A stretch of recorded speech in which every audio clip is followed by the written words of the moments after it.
Just you? Oh, yeah. Didn't mean it that way. Yeah. I thought they'd send you out here all by yourself.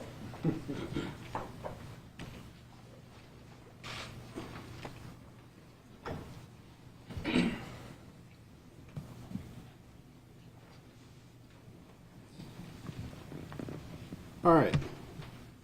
Good morning, everyone.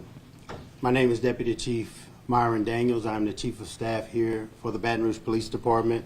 I thank you for coming out this morning for this call news briefing. Ironically, last Friday, about this exact time, we began planning for and anticipating a press conference for today. The reasons for gathering the media at that time were to speak on what was approximately 42 to 44% reduction in homicides year to date, on top of last year's 20+% decrease. And also to inform citizens of this community of the increased measures leading into the start of the Memorial Day weekend, as well as those efforts that will continue throughout the summer. Though we will cover those same topics with necessary updates, of course, the focus of this press conference is to address the spike or rash of shootings that have occurred over the last 7 days. Today, the order of speakers will be Captain Kevin Hines, the commander of the Violence Crime Unit. He will give updates to cases. Deputy Chief Troy Lawrence will follow and will cover operations and reduction strategies. And Chief Murphy Paul will actually close with remarks. Before I step aside, I do ask that if you have any questions that you please note them and hold them until the question and answer portion. Again, thank you, and I'll like to bring up Captain Hines. Thank you, Deputy Chief. As the Deputy Chief stated, we did have a rash of shootings that began last week and went through the weekend, and we had 2 more last night. Just want to go over a couple of those real quick. Keeping in mind all of these shootings are currently still under investigation, so there's not going to be a lot of information that's put out specifically per case. On May 18th at 3135 Highland Road around 10:18 p.m., 3 individuals who appeared to know each other met up at this location. Off camera, there was a shooting that took place where one of the individuals ended up deceased. On May 20th at 4645 Wilmot, there was a shooting that took place between 2 acquaintances who apparently had an argument at this location that turned deadly. One of the individuals was shot and killed during the argument. The other received a non-life-threatening wound at that time. 4069 Tuscarora on May 21st. About 8 o'clock in the morning, an individual was located at a vacant house under the carport, deceased from gunshot wounds. That case is currently under investigation at this time. 12051 Province Place. 2 neighbors got into an argument, and the argument turned deadly. We are currently seeking the suspect in this case, and the victim in that case is deceased. May 22nd, about 11:45 p.m., there was a victim in a vehicle at the location of Gus Young and Acadian when shots were fired, and the victim in the vehicle was struck, and he was deceased. 650 West McKinley on May 22nd, about 45 minutes after midnight. 2 acquaintances were involved in a altercation that turned deadly. One of the individuals was shot and killed. The other received non-threatening gunshot wounds.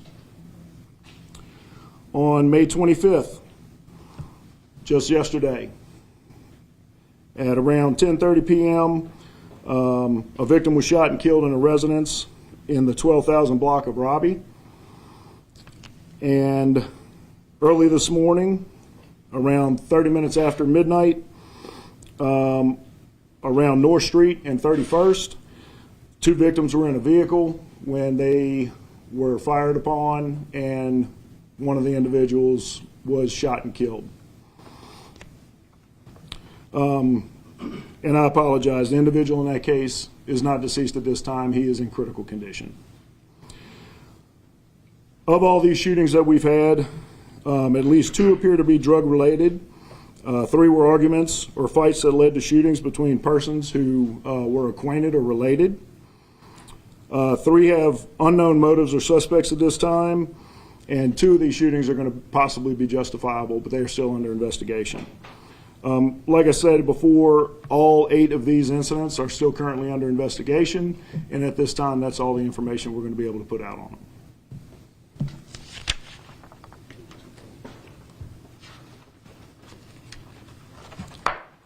Morning. We will still have some of the same strategies that were in place during last year's Operation Red Stick. We will continue to exchange intelligence between state police, EBRSO, probation parole, as well as our federal partners. The utilization of advanced technology throughout our real-time crime center will be significantly increased. For example, we've acquired 4 additional drones, 40 additional crime cameras, as well as 41 additional license plate readers. Between our agency and the East Baton Rouge Sheriff's Department, we have approximately 100 license plate readers that will be deployed in specific areas within our community. All of that evidence, data, and intelligence collected from our technology center will help our officers in the field, as well as give our district attorney's office more leverage during court proceedings.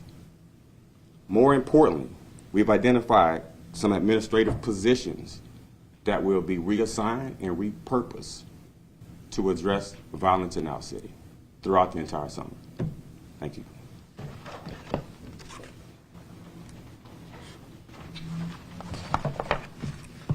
You heard the update on those recent shooting incidents. You know, what stands out when we look at where we were at the beginning of this year, and I think Deputy Chief Myron Daniels talked about that, the reductions that we were seeing, and then what happened this weekend.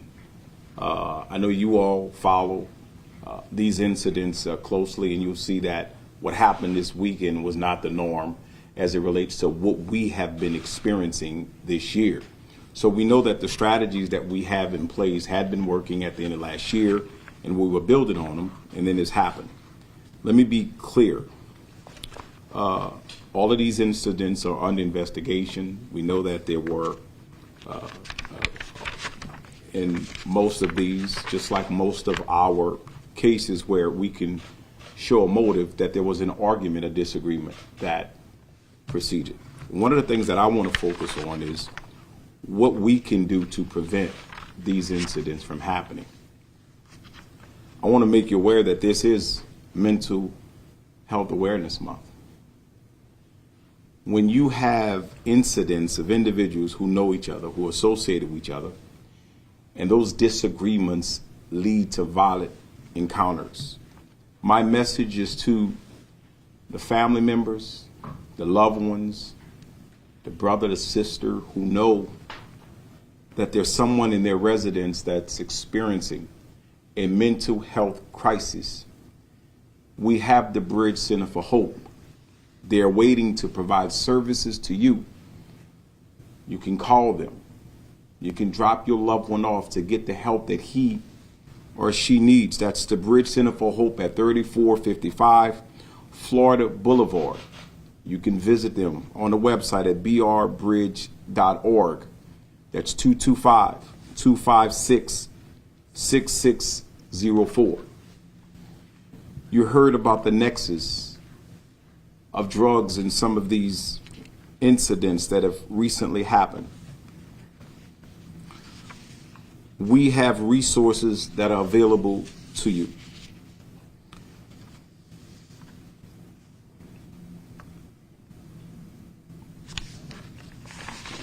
When you are ready, BR.com. That's when you are ready, BR.com.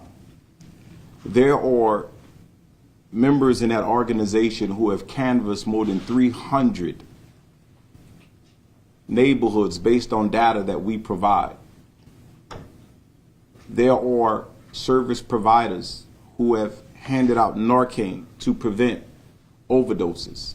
They are waiting to hear from you. So please visit whenyouareadybr.com. Right now there is a mother. There's a sister out there who has information that their child or their loved one has been threatened. Someone has communicated a threat to them.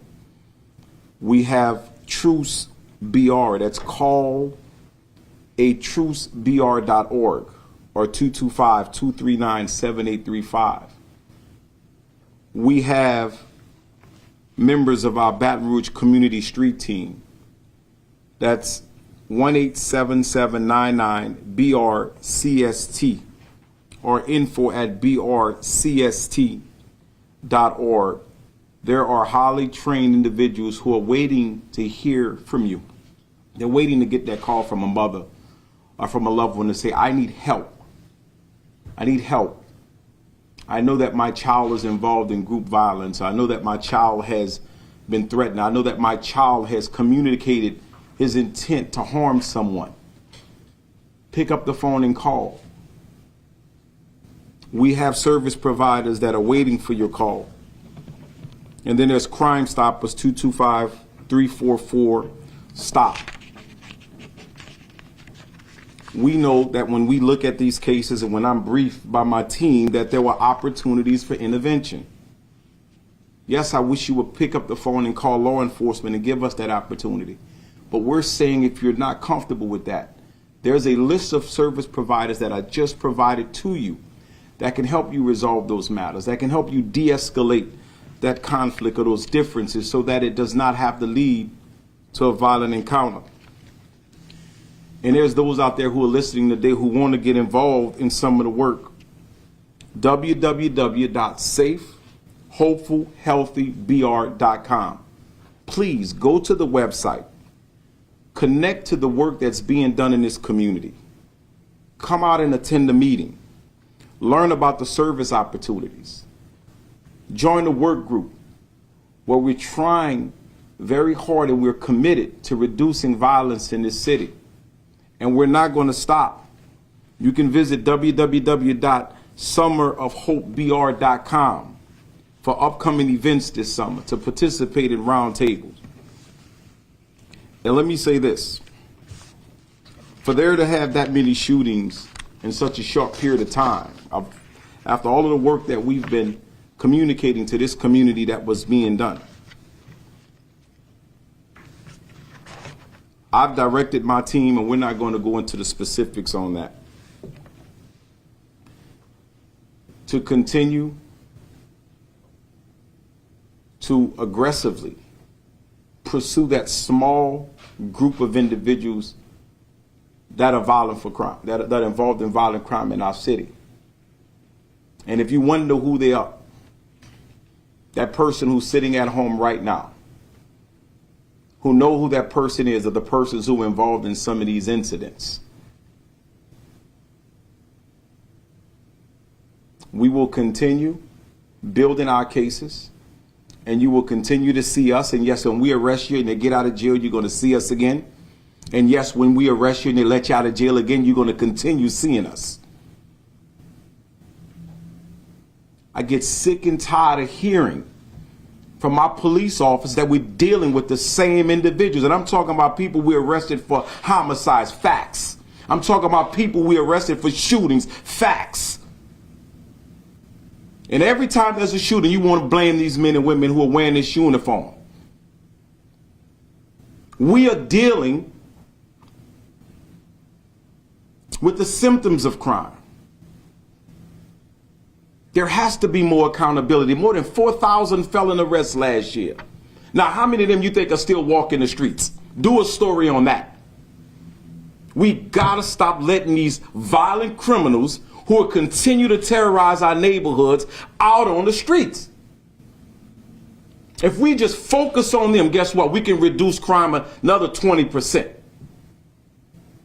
Because every time a murderer, a shooter gets out of jail, after we done arrested them and build the case, you know what happens? The community began to lose faith in us. What message does that send when we've arrested somebody twice for shootings and they're out there in the community? You don't think that their fear is reasonable?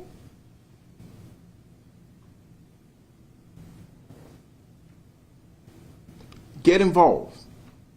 And those of you, and yes, those in that person's inner circle, you know who I'm talking about. We will continue. And when I get another call like I got last time for an attorney, that was from me. If they're involved in shootings and they're suspect, I'm directing them to continue to be aggressive toward those individuals until they put their guns down. Get in line and sue me. That concludes this hearing. Thank you. We're not taking any questions.